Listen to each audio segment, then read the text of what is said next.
দর্শক সবাইকে স্বাগত জানাচ্ছি সময় স্পোর্টসের ফেসবুক লাইভে। যেমনটা ক্যাপশনে দেখছেন, আসলে ভারতের যেই বিদেশি বংশোদ্ভূত ফুটবলার তারা নিয়ে এসেছিলেন রায়ান উইলিয়ামস, সেই রায়ান উইলিয়ামস কিন্তু আজকে আর খেলতে পারছেন না। কারণ হচ্ছে যে অস্ট্রেলিয়া ফুটবল কিংবা যেই ফিফার যে ছাড়পত্র দরকার ছিল ম্যাচ তাকে খেলানোর জন্য, সেই ছাড়পত্রটা আসলে শেষ পর্যন্ত ভারত সংগ্রহ করতে পারেনি বা ভারত পায়নি, যার কারণে আসলে এই ম্যাচে তিনি খেলার সুযোগ পাচ্ছেন না। আসলে যদি আমি একটু দেখাতে চাই যে স্টেডিয়াম এলাকার এই মুহূর্তের পরিবেশ, 3টা বাজে আসলে গেট খোলার কথা থাকলেও এখন পর্যন্ত গেট খুলছে না। এখন পর্যন্ত কর্তৃপক্ষ পারমিশন দেয়নি, সেখান থেকে আসলে কর্তৃপক্ষ পারমিশন দেয়নি। এবং কি জাতীয় স্টেডিয়ামের যে ঢাকার যেই পরিবেশ, নিরাপত্তার যে বেষ্টনী, সেই নিরাপত্তায় কিন্তু আসলে কঠোর নিরাপত্তা দিয়ে রাখা হয়েছে। আমরা দেখছি যে আসলে যে টিকিফাই যে টিকিট বিক্রির প্রতিষ্ঠান রয়েছে, তাদের যেই ভলেন্টিয়াররা রয়েছেন তারা কিন্তু খুবই শৃঙ্খলভাবে বসে আছেন, যে আসলে যখন দর্শকদের একটা বিশাল চাপ আসবে এই দিক থেকে, তখন তারা আসলে সেই চাপ সামলানোর জন্য সেই চাপ সামলাবেন। এবং কি আইন শৃঙ্খলা রক্ষাকারী বাহিনীকেও আমরা দেখতে পাচ্ছি, তারা আসলে খুবই সতর্ক পজিশন রয়েছেন। যেহেতু আসলে ভারত বাংলাদেশ ম্যাচ, সেই ম্যাচ সাউথ এশিয়ান ডার্বি, সেই সাউথ এশিয়ান ডার্বিটা কিন্তু আসলে খুবই উত্তেজনাপূর্ণ থাকে। সেই ক্ষেত্রে আসলে বাংলাদেশের যে ম্যাচ, এই ম্যাচটা ঘিরে আসলে সমর্থকদের যে উন্মাদনা, আর কিছুক্ষণের মধ্যেই কিন্তু আসলে যেই গেট, স্টেডিয়ামের যে গেট দর্শকরা প্রবেশ করবেন, সেই গেটটা খুলে দেওয়া হবে। এবং কি নিরিবিলে দর্শকরা আসলে ধীরে ধীরে এই স্টেডিয়াম এলাকায় প্রবেশ করবেন। যদি একটু দেখাতে চাই যে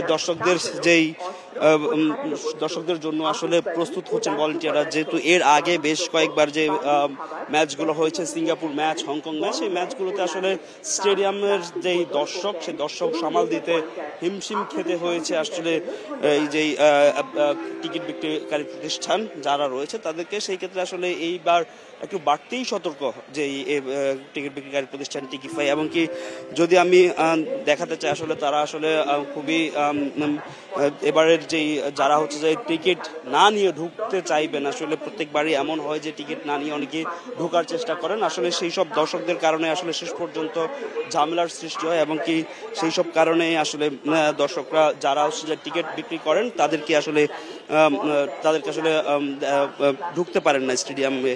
সেই ক্ষেত্রে আসলে এবার কিন্তু আসলে বাড়তি সতর্কতায় রয়েছে এই প্রতিষ্ঠানগুলো,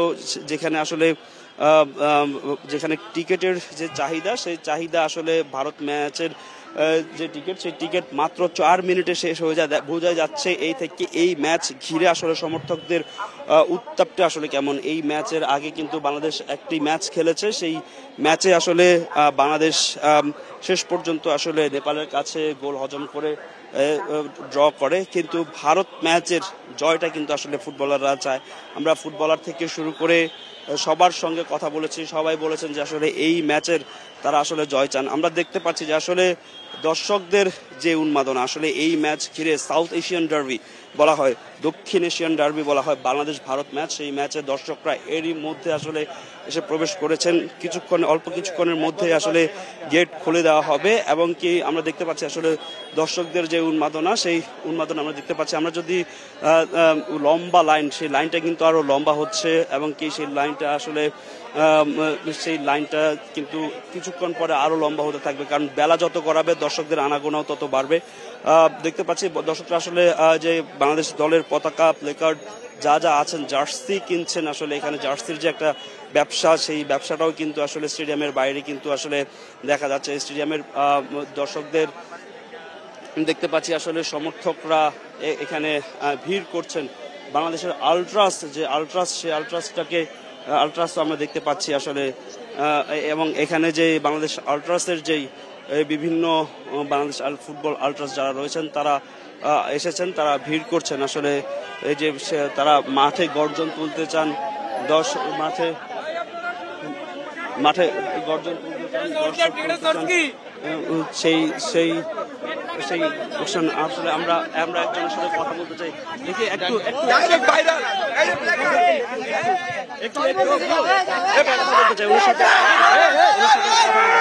ওনার সঙ্গে কথা বলতে চাই।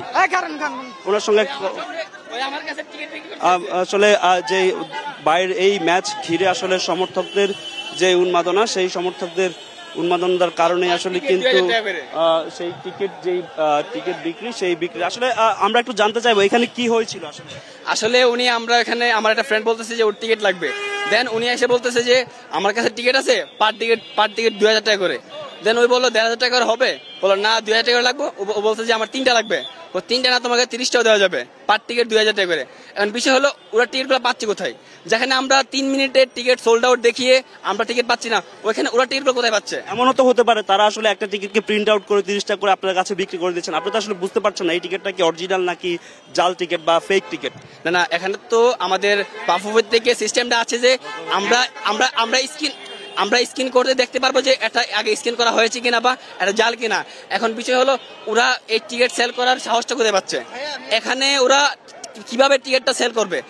এখানে প্রশাসন আছে, তারপরে আপনার বিভিন্ন সংবাদ মাধ্যম আছে, এখন ওরা কিভাবে সাহস পায় যে এসে বলতে যে আমার কাছে টিকিট আছে, পার টিকিট 2000 টাকা? আসলে কালোবাজারিদের দৈরাত্য ঠেকাতে আসলে বাফুফের যে ব্যবস্থা নিয়েছে সেই ব্যবস্থার পরেও কিন্তু আসলে কালোবাজারিদের দৈরাত্যটা আসলে থামছে না। আমরা আরেকজনের সঙ্গে কথা বলতে চাই, আসলে কালোবাজারিদের দৈরাত্য আসলে থামানোর জন্য বাফুফের যে ইয়েটা নিয়েছে অনলাইনে, সেটা আসলে মিসইউজ হচ্ছে কিনা? আমার মতে এটা প্রচুর মিসইউজ হচ্ছে, অথবা এখানের মধ্যে হয়তো বাফুফে জড়িত আছে। এই দেখেন উনি এখন টাকা দিচ্ছে, দেখতে তো পারলেন আপনার চোখের সামনে। আর আপনি যে বললেন কিছুক্ষণ আগে এই একটা প্রিন্ট আউট করে 10টাও তো করতে পারে, কিন্তু এটা কিন্তু করতে পারবে না, কারণ এখানেই সবাই আছে। এটা উনাদের কাছে টিকিট আছে, এমনকি উনারা বেশি দামে বিক্রি করতেছে। যদি একবার বিক্রি করে, আসলে একজন ব্ল্যাকারকে নিয়ে কথা হচ্ছে, তিনি আসলে ব্ল্যাকার টিকিট বিক্রি করছেন বাইরে, তাকে ধরা হয়েছে। তিনি আসলে কি বলতে চান আমরা আসলে সেটা দেখতে চাই। আসলে সমর্থকদের এই যে দাঁড়ান, এই যে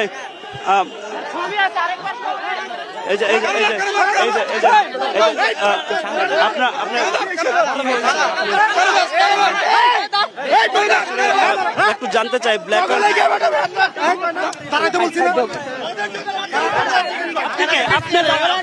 আমি কে এদেরকে জিজ্ঞাসা করেন আমি কে?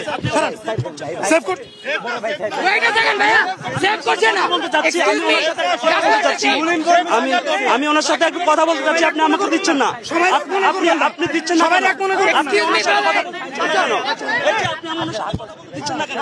আমি কথা বলতে দিচ্ছেন না কেন? দিচ্ছেন না কেন? দিচ্ছেন না কেন? আমি তো বলতে পারি।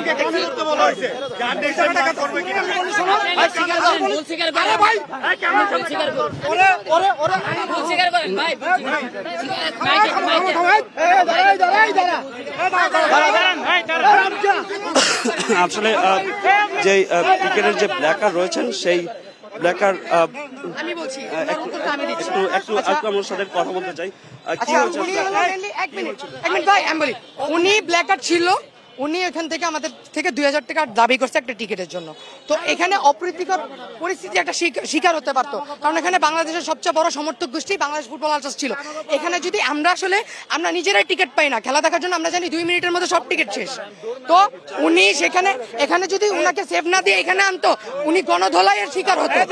উনি সেভ করেছেন, উনি সালমান আব্দুল্লাহ ভাই, উনাকে অনেকে চিনেন, উনি আমাদের শ্রদ্ধেয় সালমান আব্দুল্লাহ ভাই, হয়তো আপনারা চিনতে পারেননি। উনি এখান থেকে ওনাকে বাঁচিয়ে আনছে, উনার হাত দেখেন, উনার হাতও কেটে গেছে। বড় ভাই উনি ওনাকে জিজ্ঞাসা করছেন আমি কে? ধরেন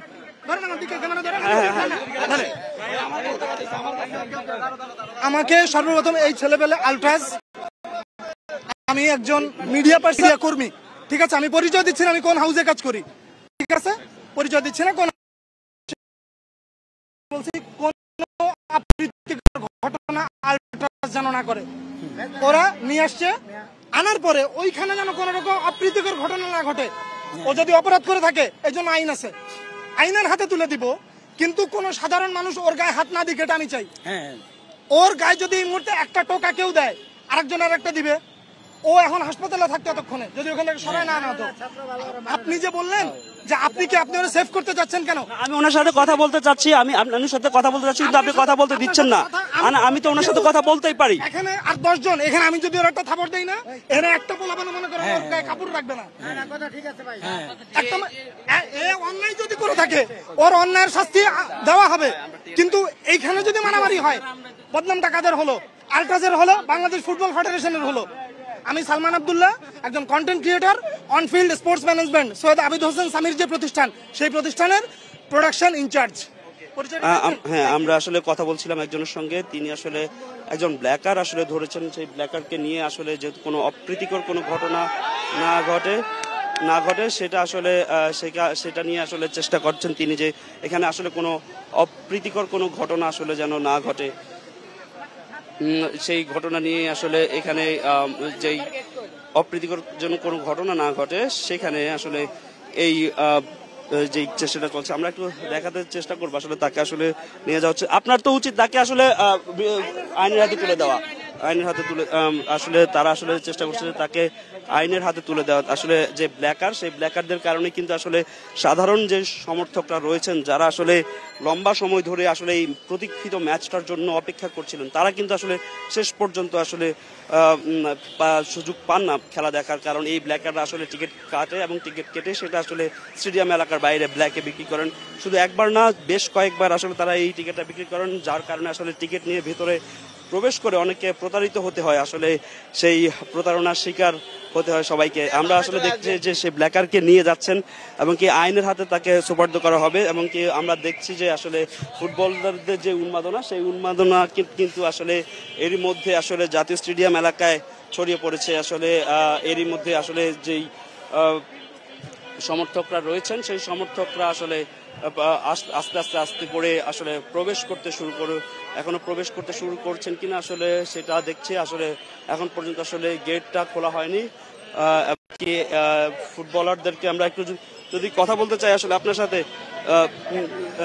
যদি একটু তাহলে কথা বলতে চাই, যদি আপনি এসেছেন ম্যাচ দেখতে আসলে হামজা চৌধুরীর একটা ব্যানার নিয়ে, আজকের ম্যাচে হামজা গোল করবে কিনা, কি মনে হয়?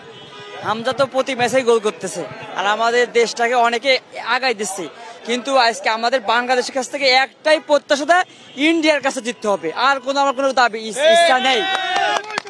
সবার একটাই প্রত্যাশা যে 7 গোল মানে বাংলাদেশের 7 খুন মাফ হয়ে যাবে যদি তারা আজকে ভারতকে হারাতে পারে।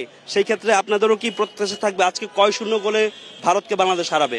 একটাই আমাদের একটা দাবি, বাংলাদেশের কাছ থেকে আমি কোনো কিছু আশা করিনি, বিশ্বকাপ চান্স পাবো না, ইন্ডিয়ার কাছে জিততে হবে, ওই দাদাদের কাছে জিততে হবে।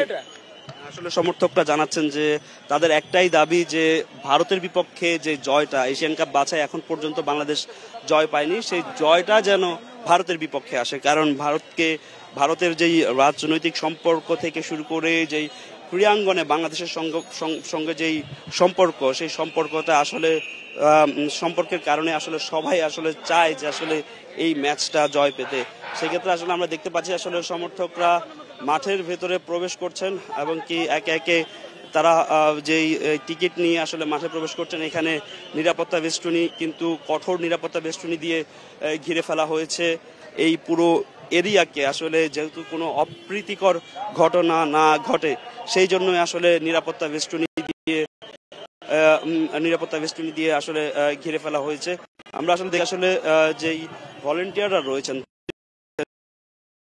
অপ্রীতিকর ঘটনা যেন না ঘটে এবং কি বিভিন্ন পদার্থ আসলে যেমন লাইটার থেকে শুরু করে এবং কি বিভিন্ন দাহ্য পদার্থ যেহেতু মাঠে প্রবেশ করতে না পারে, কারণ এই ম্যাচটা ঘিরে আসলে নিরাপত্তার একটা বিশেষ ব্যবস্থা রয়েছে। কারণ যে সেই নিরাপত্তাটা আসলে বাংলাদেশ ফুটবল ফেডারেশন ভারতকে দিতে চায়, কারণ ভারত আসলে এর আগে বাংলাদেশে যে সেই ক্রিকেট টুর্নামেন্ট কিন্তু খেলতে আসেনি নিরাপত্তার জনিত কারণে, এবং কি কিছুদিন আগে অনূর্ধ্ব সাফ 20 চ্যাম্পিয়নশিপে আসলে ভারত নিরাপত্তা জনিত কারণে কিন্তু আসলে বাংলাদেশে খেলতে আসেনি। সেই ক্ষেত্রে আসলে এই নিরাপত্তাটা বাফুফের ক্ষেত্রে জোরদার করা প্রথম প্রায়োরিটি। আর যদি ম্যাচের কথা বলতে চাই, আসলে আজকের যে ম্যাচ, সেই ম্যাচটা আসলে বাংলাদেশের জয় পাওয়া, একেবারেই বাংলাদেশের জয় পাওয়া, সমর্থকরা চাচ্ছেন বাংলাদেশ যেন এই ম্যাচটা জয় নিয়ে মাঠ ছাড়ে, কারণ এই ম্যাচে বাংলাদেশ দলকে আসলে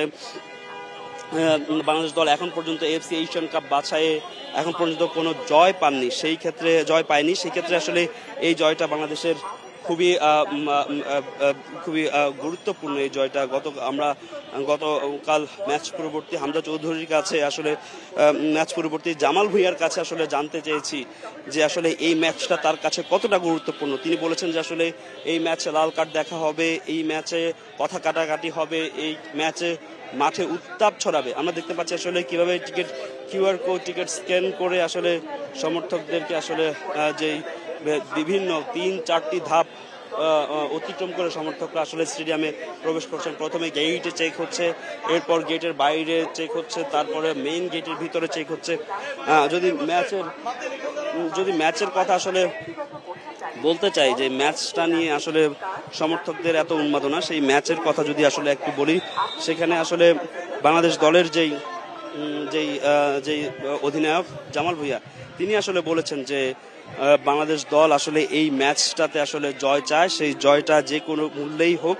কারণ ভারতকে হারাতে এখন পর্যন্ত বাংলাদেশ বিগত 23 বছর আসলে বাংলাদেশ চেষ্টা করেও ভারতকে হারাতে পারেনি, সেই জয়টা আসলে এই ম্যাচে চায় বাংলাদেশ দল। সেখানে আসলে আজকের যদি বাংলাদেশ দলের যে ম্যাচের একটু কথা বলি, যে ভারতের যে কৌশল, সেই কৌশলে রণকৌশলে কিছুটা ভাটা পড়েছে। যে তাদের যে রায়ান উইলিয়ামস অস্ট্রেলিয়া থেকে যাকে নেওয়া হয়েছে এবং বাংলাদেশ দলের সঙ্গে খেলতে আপত্তিপত্র ছাড়াই, এনওসি ছাড়াই তাকে উড়িয়ে আনা হয়েছে, কিন্তু শেষ পর্যন্ত রায়ান উইলিয়ামস খেলতে পারছেন না। তিনি আসলে ফিফা কিংবা ফুটবল অস্ট্রেলিয়া থেকে যে ছাড়পত্র, সেই ছাড়পত্র পাননি, যেই কারণে তার খেলা একেবারে অনিশ্চিত। ভারতের যে বিশেষ রয়েছে, তারা অল আউট ফুটবল খেলে, তারা অ্যাটাকিং এ থাকতে বেশি পছন্দ করে। সেই ক্ষেত্রে বাংলাদেশের ডিফেন্ডারদের ভুলের কারণে আসলে শেষ আমরা কয়েকটি ম্যাচে আসলে শেষ মুহূর্তে গোল হজম করেছিলাম। সেই ডিফেন্ডারদেরকে আসলে কিন্তু সতর্ক থাকতে হবে। সেই ডিফেন্ডারদেরকে নিজেদের দায়িত্বটা আসলে বুঝে নিতে হবে। সেই ক্ষেত্রে আসলে স্ট্রাইকারদের, ডিফেন্ডাররা যখন নিজেদের দায়িত্বটা পালন করবে, তখন স্ট্রাইকাররা আসলে যদি আক্রমণ গুছিয়ে উঠতে পারে, সেখানে আসলে বাংলাদেশ দল নিশ্চিতভাবে আসলে জয়ের একটা যেই আভাস, আসলে বাংলাদেশ দীর্ঘদিন প্রায় 23 বছর ধরে আসলে জেতে না, সেই জয়টা আমরা পাবো। আজকে যদি আমরা স্কোয়াড নিয়ে একটু কথা বলতে চাই, যদি বাংলাদেশ দলের যে স্কোয়াড, সেই স্কোয়াড নিয়ে যদি একটু কথা বলতে চাই, আজকে হাবিয়ার কাবরেরা বেশ কয়েকটি পরিবর্তন আনবেন। যে পরিবর্তনগুলো হতে পারে বাংলাদেশের যে মিডফিল্ড, সেই মিডফিল্ডে আমরা গত ম্যাচে দেখেছি যে দুটো আসলে পরিবর্তন খুবই গুরুত্বপূর্ণ। সোহেল রানা সিনিয়র এবং সোহেল রানা জুনিয়র, তাদের মধ্যে যে কম্বিনেশন, সেই কম্বিনেশনগুলো হচ্ছিল না। সেই কম্বিনেশন ঠিক রাখার জন্য আসলে এই পরিবর্তনগুলো দরকার। এবং কি সেখানে আসলে সমিত সোম, যিনি আসলে নেপাল ম্যাচের সুযোগ পাননি, সেই সমিত সোমকে এই ম্যাচের সুযোগ দেওয়া যেতে পারে। আমরা যদি আরেকটু কথা বলি, যে বাংলাদেশের যে আরো একটি পরিবর্তন হয়তো এই ম্যাচে আসতে পারে, গোলরক্ষকের যে পরিবর্তন, সেই পরিবর্তনটা কিন্তু আসছে না। কারণ হাবিয়ার কাবরেরা জানিয়ে দিয়েছেন মিতুল মার্মাকে তিনি ভরসা রাখছেন। এবং কি বাংলাদেশ দলের আরো কিছু যে পরিবর্তন, সেই পরিবর্তনগুলোর মধ্যে কিন্তু মাঠে পরিবর্তন আসতে পারে। সমিত সোম নিশ্চিতভাবে শুরুর একাদশের সুযোগ পেতে পারেন। সোহেল রানা যদি আসলে হাবিয়ার কাবরেরার আশীর্বাদ পুষ্ট না হয়ে থাকেন, তাহলে তিনিও বাদ করতে পারেন। সেই ক্ষেত্রে আসলে কিউবা মিচেলকে আজকে শুরুর একাদশে দেখা যেতে পারে। এবং কি আক্রমণে যে ফয়সাল আহমেদ ফাহিম এবং রাকিব হোসেন দুজনেই থাকতে পারেন। নেপালের বিপক্ষে ফয়সাল আহমেদ ফাহিম, রাকিব হোসেন দুজনেই এফেক্টিভ ছিলেন। রাকিব একটি পেনাল্টি আদায় করেছিলেন। হামজার যে বাইসাইকেল গোলটি হয়েছিল, সেটি চান্স ক্রিয়েট কিন্তু ফয়সাল আহমেদ ফাহিমের পা থেকে হয়েছিল। সেই ক্ষেত্রে বোঝা যায় আজকে দুই পরিবর্তন নিয়ে হয়তো বাংলাদেশ দল মাঠে নামবে। এবং কি সেই পরিবর্তনগুলো হতে যাচ্ছে আসলে মাঠেই। তো বাংলাদেশ দলের যে ভারতের বিপক্ষে যে ম্যাচ, সেই ম্যাচের দর্শক উন্মাদনা এবং কি সেই ম্যাচের সবশেষ পরিস্থিতি নিয়ে জাতীয় স্টেডিয়াম ঢাকা থেকে এই ছিল আমার কাছে সবশেষ খবর।